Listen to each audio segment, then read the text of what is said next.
Sepak bola Indonesia kembali disorot dunia, menyusul kericuhan di Kanjuruhan Malang pada Sabtu 1 Oktober kemarin.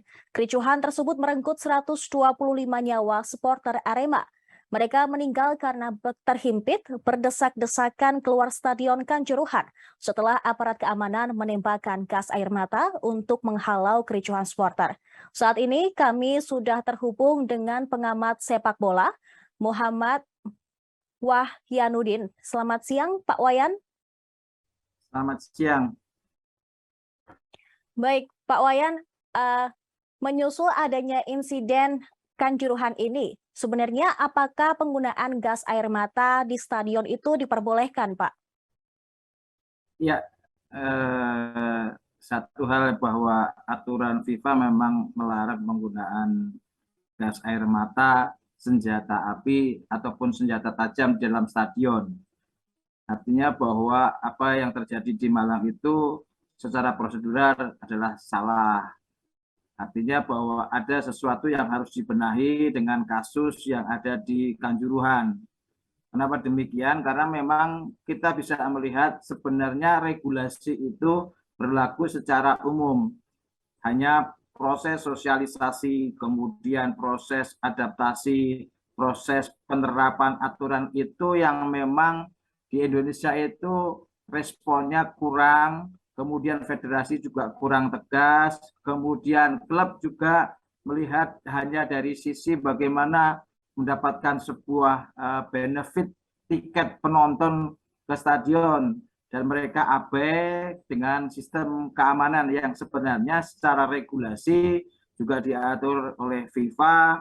Kemudian juga kita juga bisa melihat bahwa ke depan bagaimana kejadian ini bukan hanya jangan sampai terulang, tapi bagaimana kita bisa kembali menata bagaimana sistem keamanan di stadion, mulai dari sebelum masuk ke stadion sampai dia menikmati pertandingan, dan ada sebuah garansi ketika di dalam stadion mereka merasa aman, nyaman, dan bisa menikmati pertandingan, mendukung tim kesayangannya, dan kembali ke luar stadion dapat mendapatkan sebuah rasa nyaman. Dan tentunya kalau bicara tentang sebuah konsep regulasi, harusnya mengacu kepada FIFA. Jadi bahwa memang di dalam stadion tidak boleh ada aparat keamanan, apalagi senjata, misalnya seperti itu.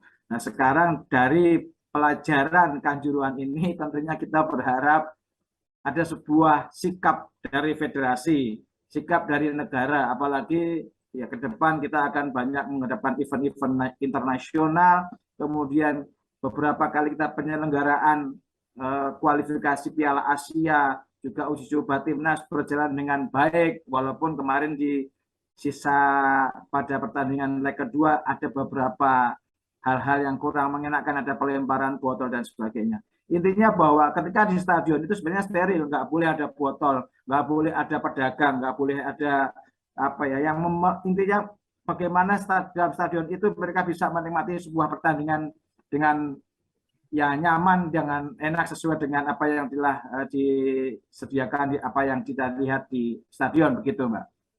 Baik, Pak Wayan, berarti ini ada dugaan kalau adanya pelanggaran dalam pelaksanaan Liga Pekan ke-11 Liga 1 ini. Nah, menyusul adanya insiden tersebut kan, Pak Wayan, Menpora Zainuddin Amali sempat melontarkan bahwa dia berharap Indonesia ini tidak disanksi oleh FIFA.